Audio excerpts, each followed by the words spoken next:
오늘 본문 말씀을 가지고 은혜의 젖는 신앙의 회복이라는 제목으로 함께 은혜 나누고자 합니다. 디모데전서 4장 16절 말씀에 사도 바울은 목회 현장에 있는 디모데에게 내가 내 자신과 가르침을 살펴 이 일을 계속하라. 이것을 행함으로 내 자신과 내게 듣는 자를 구원하리라 하고 권면하고 있습니다. 신앙 안에서 자신을 살피는 일은 그 어떤 것보다도 중요합니다. 이것은 자신의 구원과도 관계가 있습니다. 사도 바울은 평생을 복음을 전하는 일에 자신을 바쳤습니다.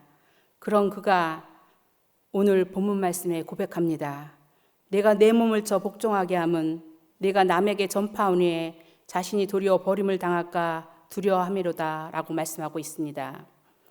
사도 바울은 자신이 열심히 성도들에게 하나님의 말씀을 가르치고 그대로 살아갈 것을 독려했지만 그럼에도 불구하고 오히려 자기 자신이 하나님께로부터 버림을 당할까 두려워한다고 고백하고 있습니다.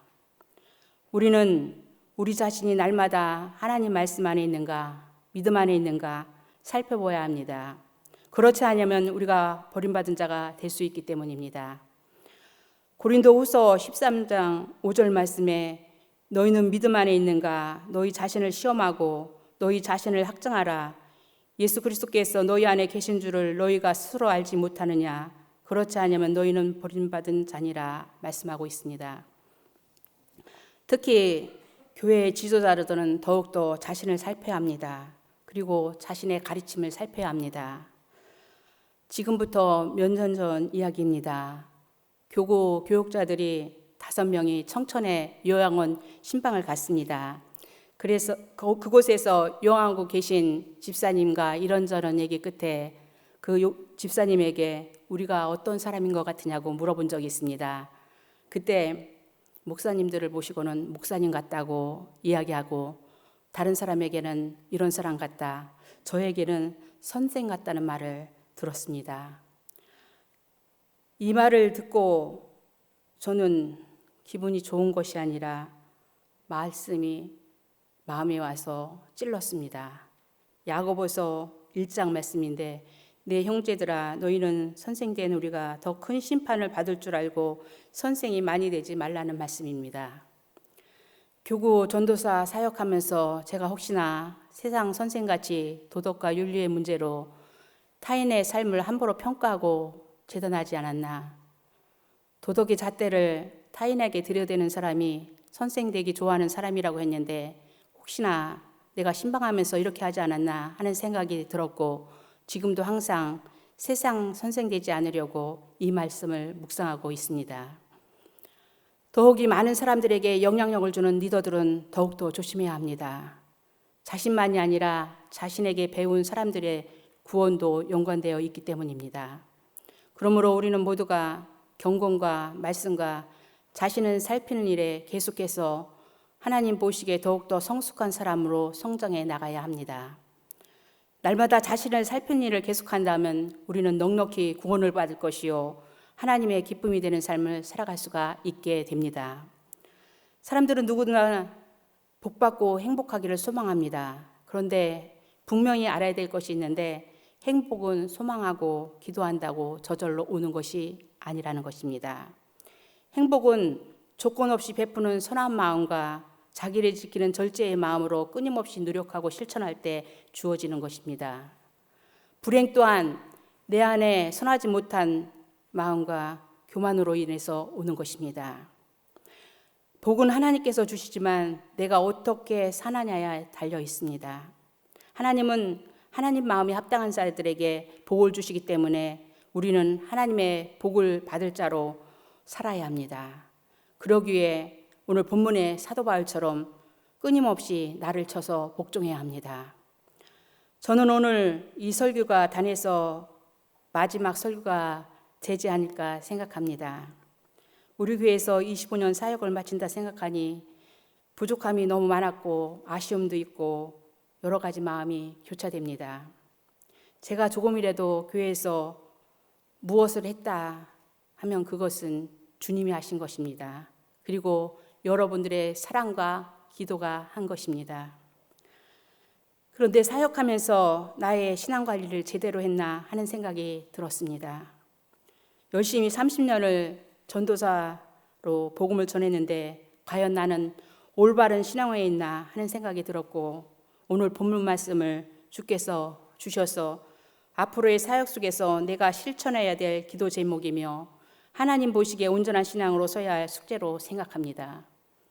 오늘 말씀은 제가 앞으로 남은 사역과 삶을 위해 이렇게 살아야겠다는 마음으로 말씀을 전합니다.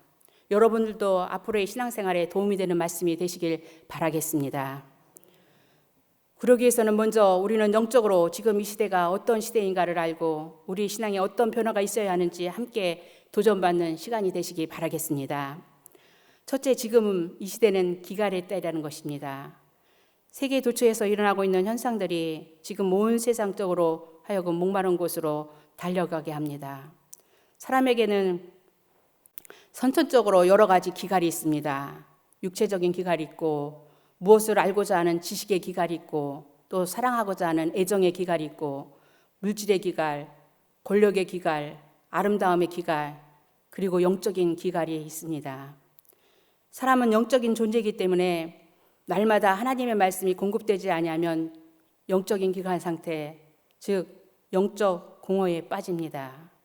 사람의 마음은 밑빠진 독, 마치 블랙홀과 같아서 끊임없는 영적 갈급한 상태에 있는데 그 영적 공허를 알지 못해서 육체적 쾌락으로 채우려고 할 수밖에 없다는 것입니다. 하지만 눈에 보이는 것들로 채우려 하면은 밑빠진 독에 물 붓는 것 같다는 것입니다. 영적 기갈에 빠지면 삶의 어려움과 죄의 능력을 이길 수가 없습니다. 따라서 어둠 가운데 머물게 됩니다. 만일 지금 내 영혼이 기갈되어 있다면 지금 필요한 것은 하나님께 집중하는 것입니다. 기도는 집중하는데 큰 힘이 됩니다. 요한복음 4장에 보면 사마리아 여인은 갈급함에 늘 목말라 있었기에 남편이 5이나 있었지만 갈급함을 해결할 수가 없었습니다. 늘 목말라 갈급해 있는 이 여인을 예수님께서 만나 주셨을 때 비로소 그 여인은 목마름이 해소되었는데 그것이 영적인 목마름이었던 것입니다. 이 영적인 목마름이 해결되자 그때서야 그는 사람들에게 달려가 그리스도를 전하는 전도자가 되었습니다. 이 그리스도를 만난다는 것은 바로 이와 같은 것이라는 것입니다. 내 안에서 영적으로 충만함으로 사랑이 충만해지고 감사가 넘치고 사명을 감당하게 된다는 것입니다. 저는 60년 인생 여정에서 획기적인 삶의 변화를 체험할 수 있는 영적 기갈을 3번 정도 체험했습니다. 표현할 수 없는 심령의 목마름과 갈급함, 또 영적 기갈로 인해서 부흥회도 쫓아다녔고 또 사경회며 세미나며 찾아다녔는데 저의 갈급함은 해결되지 않았습니다. 기도하는 만큼 말씀을 보아야 된다고 해서 말씀에 집중도 했습니다. 그러나 갈급함은 더해졌습니다. 그 갈급함이 해결되지 않아서 저는 더 말씀을 깊이 배워야 됐다는 생각이 들어서 결국은 신학교에 입학을 하게 됐습니다. 그리고 말씀을 배우는 과정 속에 그 갈급함이 사라졌습니다. 저를 사역의 길로 인도하기 위한 갈급함이었던 것 같습니다. 두 번째 갈급함은 감리교에서 5년간 전도사 사역을 하다가 가정의 신앙의 문제로 가족이 우리 청조순복음교회에 등록한 후에 몇 개월이 지나서부터 갈급함이 시작되었습니다. 모든 사람들이 생각하기에 사역을 내려놓고 예배를 제대로 안 드려서 갈급함이 오지 않았나라고 이렇게 생각을 할 것입니다. 아닙니다. 저는 우리 청주순복음교회에 등록한 후에 우리 교회 집사로서 새벽부터 철야 예배까지 예배 빠지지 않냐고 뜨거운 은혜를 받았습니다. 그런데 사는 게 사는 것이 아니었습니다. 밥을 먹어도 왜 먹는지, 왜 사는지, 산다는 의미가 무엇인지를 찾을 수가 없었습니다. 사는 의미가 무엇인가 하는 갈급함이 왔습니다. 그때 성령님께서 제 마음에 성도는 교회 일을 봉사를 해야 한다는 생각을 주셨습니다. 그래서 봉사를 해야 되겠다. 고등부 교사라도 해야 되겠다라고 마음을 먹었습니다. 그때 마치 우리 권문진 목사님께서 우리 교회에 사역하지 않겠냐고 전도사님을 통해서 전해왔습니다. 마음속으로는 청주순복음교회 같이 큰 교회 교구는 성도들이 많을 텐데 내가 감당할 수 있을까 걱정했습니다. 그런데 사양할 여유가 없었습니다. 제 안에 있던 갈급함을 채움받기 위해서 사역한다고 대답하고서는 지금까지 25년을 사역했습니다. 그리고 최근에 또 세 번째 갈급함이 찾아왔습니다. 가슴이 답답하고 무언가 덮어 짓누르고 마음이 어두웠습니다. 2달 전서부터 새벽에 4시도 안 돼서 눈을 뜨게 됐습니다. 그래서 일어나서 기도했습니다. 요즘 코로나로 인해서 교회 안전을 살피기 위해서 안내석에서 예배를 드렸는데 본당에 들어가서 예배를 드리고 싶어서 10월 둘째 주 일부 예배에 예배를 드렸습니다. 요즘 목사님 주일 말씀이 참으로 많은 은혜를 받습니다. 그날 말씀에 엘리야의 가슴에 불에 대한 말씀이 제 귀에 더 감격스러움으로 눈물나게 주의 음성으로 들려왔습니다. 제가 제 마음을 되돌아보면서 답답하고 짓누르고 이 공고하고 무거운 것이 과연 무엇인가 생각하면서 제 손을 제 가슴에 살짝 넣어서 그 무거운 것을 살짝 들어봤습니다. 그랬더니 그 속에 불이 있었습니다. 뜨거운 불이 있었습니다. 할렐루야. 예. 저는 이불로 하여금 앞으로 남은 사역의 열정으로 주님과 멋지게 일할 것입니다.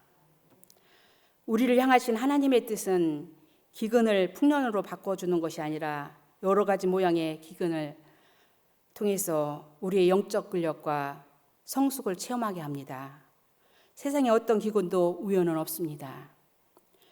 모래알 만한 기근 속에서도 하나님은 엄청나고 놀라운 계획과 목적이 있으며 그 계획과 목적이 이루어지기까지는 기근을 표할 수가 없습니다.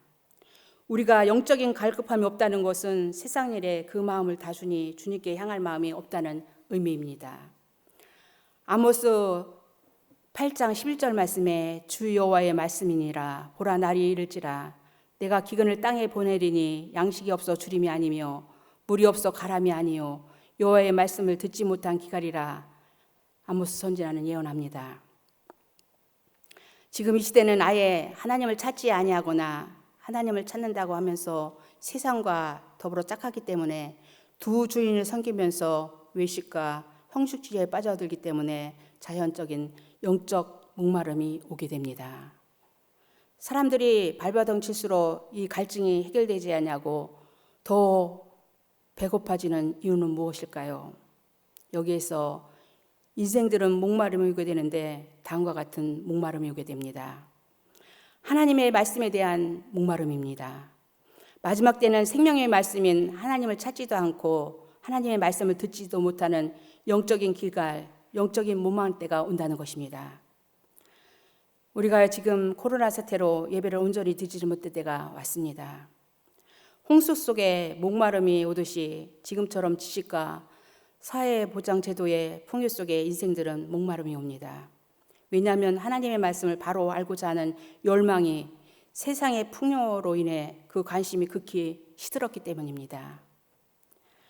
물질의 풍요로 인해서 말씀을 필요로 하지 않는 시대, 그것이 바로 우리가 사는 오늘의 이 세상이라는 것입니다. 하나님의 말씀을 바르게 듣지 못하는 것은 하나님의 심판입니다.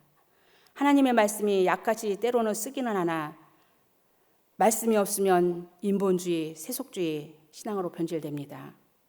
세상 사람들처럼 물질을 하나님으로 착각하고 살게 된다는 것이에요. 사람들은 육적인 주림과 목마름이 해결되어도 무엇인지 모르는 주림과 목마름으로 허덕이며 살아갑니다. 그래서 먹는 것으로, 쾌락으로, 부로, 명예로, 성을 통해서 배고픔과 갈증을 해결해 보려고 합니다. 그러나 그 갈급함은 세상 그 무엇으로도 해결할 수가 없다는 것입니다. 그래서 믿음에 대한 목마름이 오게 됩니다. 하나님의 말씀을 바르게 들리지 않는 결과는 믿음이 바르게 성장해 나갈 수가 없습니다. 믿음이 있어야 구원을 받게 됩니다. 믿음은 어떤 진행령이 아니라 결과입니다. 믿음이란 다 이루어진 것을 믿는 것이지 이루어질 것을 믿는 것이 아닌 것입니다. 히브리서는 믿음은 바라는 것들의 실상이요 보지 않는 것들의 증거니라고 말씀합니다. 믿음이 있어야 능력과 기적 체험이 가능한 것입니다. 믿음이 있어야 하나님을 기쁘시게 합니다. 히브리서 11장 6절 말씀에 믿음이 없이는 하나님을 기쁘시게 하지 못하나니 하나님께 나아가는 자는 반드시 그가 계신 것과 또한 그가 자기를 찾는 자들에게 상 주시심을 믿어야 할지니라 말씀하고 있습니다. 믿음은 하나님이 직접 주신 확신으로 선물입니다. 그런데 지금 신앙생활, 믿음 생활을 어떻게 합니까? 자기 생각대로, 편한 대로, 기분대로 합니다. 그래서 누가복음 18장 8절 말씀에 그러나 인자가 올 때 세상에서 믿음을 보겠느냐 말씀하십니다. 세상은 여러 가지 요인으로 우리의 믿음을 시험하고 있습니다. 환경과 물질 때문에 기근이 오는 것은 잠깐이지만 믿음의 기근이 오면 그것은 끝장이라는 것입니다. 그런데 말세에는 믿음이 약해지거나 믿음을 볼 수 없다고 말합니다. 믿음이 없으니 또한 소망이 없게 됩니다. 그래서 소망의 기근이 오는 것입니다. 많은 사람들이 코로나로 인해서 기쁨을 잃었습니다. 소망은 기쁨이요, 기다림이며 또 인내입니다. 현대의 목마름은 기다림도 인내도 약해지는 데서 문제가 있습니다. 영적으로 기다리고 인내하는 것이 약화되었기 때문에 목마름이 옵니다. 소망의 기근은 영생에 대한 소망의 기갈입니다. 나의 소망, 나의 생명 대신 주님의 부활의 소망이 없게 된다는 것입니다. 소망은 하나님을 의지하는 의지력입니다. 아모스 시대와 같이 하나님을 향한 사랑과 기다림의 모습이 약화되었기에 소망에 목마른 시대가 되었습니다. 이 소망이 없으니 사랑에 또한 목마름이 오게 됩니다. 마태복음 24장 12절 말씀에 불법이 성함으로 많은 사람들이 사랑이 식었다라고 말씀하고 있습니다. 우리의 소망은 하늘나라 부활의 주님을 만나는 것입니다. 사랑은 가장 따뜻한, 가장 바람직한 인간관계입니다. 또한 그러한 관계를 맺고 지켜가고자 하는 마음의 움직임입니다. 사랑은 어떤 상대를 애틋하게 그리워하고 열렬히 좋아하는 마음이며 다른 사람을 아끼고 위하며 소중히 여기는 마음입니다. 사람들은 받기만 좋아하고 주기는 인색합니다. 이기주의, 독선, 자기중심적으로 변합니다. 그래서 사랑을 주기는 주는데 자기 유익과 자기 사람을 말리기 위한 작업에 불과합니다. 사랑은 계산 없이 주는 것입니다. 예수님처럼 다 주는 사랑이 필요합니다. 용서해주고 이해해주고 삼아주는 것입니다. 이런 사랑을 하지 못하니 목마름이 오게 되는 것입니다. 이 모든 목마름이 해결되어야 우리는 끝까지 우리 앞에 있는 경주를 완주할 수가 있습니다. 이럴 때일수록 성도들은 바른 신앙의 승리의 길을 굳게 걸어야 합니다. 그래서 두 번째, 새로운 영성이 필요합니다. 왜 사람들은 삶에 지쳐서 하루하루 살아가고 있는 것일까요? 우리의 삶이 힘겨운 까닭은 성령에 이끌리는 생활이 아닌 우리 자신의 욕심에 이끌리는 세속적인 생활을 하기 때문입니다. 지금 이 시대는 그야말로 격변, 흥분 그리고 혼돈의 시대입니다. 빽빽한 스케줄 가운데 정신없이 살아가는 현대인에게 일상의 기쁨과 마음의 평안은 찾아볼 수가 없습니다. 시대는 늘 불확실한 것이지만 이 불확실한 시대에 오히려 새로운 제도와 사상이 나옵니다. 이 시대는 많은 사람들이 새로운 영성을 요구하고 있습니다. 그러므로 우리 기독교인들의 영성은 보다 새로워지고 확장되어야 됩니다. 모험 없이 새 것이 나올 수가 없습니다. 영성은 강의 흐름처럼 늘 변화합니다. 계속 움직임으로 변화하는 가운데 발전하게 됩니다.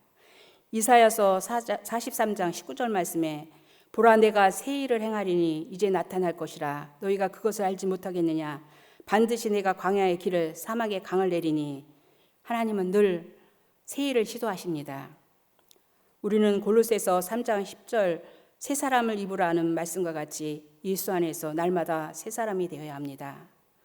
이는 자기를 창조하신 이의 형상에 따라 지식에까지 새롭게 하심을 입은 자니라고 말씀하고 있습니다. 영성은 재성을 가진 유한적인 피조물인 인간이 초결적인 전능하신 삼위일체 하나님과의 만남을 통해서 우리 영혼 속에 넘치는 하나님의 생명으로 새로운 피조물로 바꾸어 나가는 신앙의 여정인 것입니다. 마태복음 9장 17절 말씀에 새 포도주는 새 부대에 넣어야 둘이 다 보존된다고 말씀하고 있습니다. 성도는 성령의 세술에 취해 날마다 새롭게 사는 사람들입니다. 그래서 새 영으로, 새 시대, 새 사람, 새 삶으로 나가야 합니다. 우리는 낡은 것을 새 것으로 바꾸어 나가는 언제나 새롭게 시작할 수 있는 그리스도 안에서 새로운 피조물입니다. 사람들은 근본적으로 변화를 싫어하고 또 새로운 것에 대한 부담을 느낍니다. 하지만 하나님은 새로운 것을 좋아하십니다. 그래서 시대마다 새 영, 새 신을 부어주시기를 원하십니다. 잠자는 우리 영혼을 깨워 늘 새로움을 바라보고 그 새로운 곳으로 나가게 하는 것, 이것이 하나님의 뜻에 입각한 영성의 본질이라는 것입니다. 영성에 관한 가장 큰 오해는 영성 훈련을 통해서 일반인과 다른 좀 신비스럽고 특별한 존재가 되어지면 하는 생각입니다. 수도사들처럼 되길 원하고, 그래서 모여 기도하고 단을 쌓고 성경 공부를 하고 음성 듣는 법을 배우는 등 신비한 영적인 것을 채워 영성을 키우려고 합니다. 그러나 영성은 수도하거나 공부하거나 배워서 되는 것이 아니고 주님을 만남 속에서 그분의 흔적을 더듬어 그분의 숨결이 촉촉이 우리 속에 젖어들어 우리 영혼 속에 흘러넘치게 져야 합니다. 하나님의 생명이 내 삶 속에 배어져서 자연스럽게 흘러나오는 것을 말합니다. 지금까지 나의 삶을 지탱했던 세속적인 목적과 같이, 그리고 잡다한 염려와 불안을 모두 떨쳐버리고 성령께서 인도하시는 대로 나의 모든 것을 드리는 것이 영성인 것입니다. 기독교의 영성은 그리스도인의 생활 전체를 통해서 서서히 한결같이 되어야 합니다. 성령은 영혼뿐만 아니라 삶 전체에 충만해야 합니다. 영성은 현실의 삶에 굳게 뿌리를 내리고 있어야 그 가치가 드러나며 진가를 발휘하게 됩니다. 늘 말씀과 기도, 찬양, 또 삶을 통해서, 섬김을 통해서, 나눔을 통해서, 순종을 통해서, 또한 충성을 통해서 일상 삶 가운데 꽃을 피우고 향기를 바라며 열매를 맺어야 합니다. 영성이 이끄는 삶은 누구나 공감하는 보편적인 신앙생활입니다. 저녁 노을처럼 주변에 감싸는 포근한 은혜, 달빛처럼 은은하게 세상을 비추는 정겨움입니다. 말씀이 녹아있어 기도와 찬양이 은혜로우면서 아름다운 삶의 향기가 풍겨나고 섬김과 사랑을 통해서 따뜻한 인간애와 산안개처럼 그윽하게 피어나는 삶을 살게 됩니다. 이러한 영성이 이 시대에 필요한 영성이라는 것입니다. 영성은 삶의 모든 부분에 하나님이 함께 하심을 믿고 언제 어디서든지 그 하나님의 다스림에 따라서 살겠다는 의지를 갖는 것, 즉 하나님 중심의 삶을 말합니다. 그리스도의 흔적이 남겨진 영성, 그리스도의 냄새가 나는 영성입니다. 이런 흔적과 영성을 남기기 위해서는 세 번째, 은혜에 젖는 심령이 되어야 됩니다. 따뜻한 햇살에 언 땅이 녹고 마른 대지에 촉촉한 수분이 오르면 계절의 음을 돋고 꽃도 피는 새봄이 됩니다. 이러한 변화는 성도들의 영적 삶에도 마찬가지라는 것입니다. 굳어 있거나 메마르고 건조해 있으면 풍성한 생명의 발현은 기대할 수가 없습니다. 성도에게도 하나님이 주시는 은혜에 젖는 삶의 회복이 필요합니다. 그러지 않을 때 건조한 영혼이 되고 육신에 속한 사람이 되고 맙니다. 교회나 일터에 이런 메마른 사람이 되어서는 하나님께 영광을 돌리지 못하며 자신의 풍성한 은혜의 생활을 위해서도 전혀 유익이 되지 않습니다. 영적인 무마름을 벗어버려야 합니다. 은혜로 촉촉하게 젖어야 합니다. 성도란 날마다 성찰하는 사람입니다. 날마다 자기를 성찰하는 일, 그것은 새로운 마음의 토양을 이루는 첫걸음이기 때문입니다. 농부가 곡식을 심어 열매를 거두기 위해서 겨우내 묵은 땅을 밭갈이 하듯이 우리도 묵은 마음에 밭을 갈아야 합니다. 그래서 좀 마음이 찢기는 경험이 필요합니다. 분주하게 사는 오늘의 성도는 너무 굳어져 있어서 찔리는 경험이 부족합니다.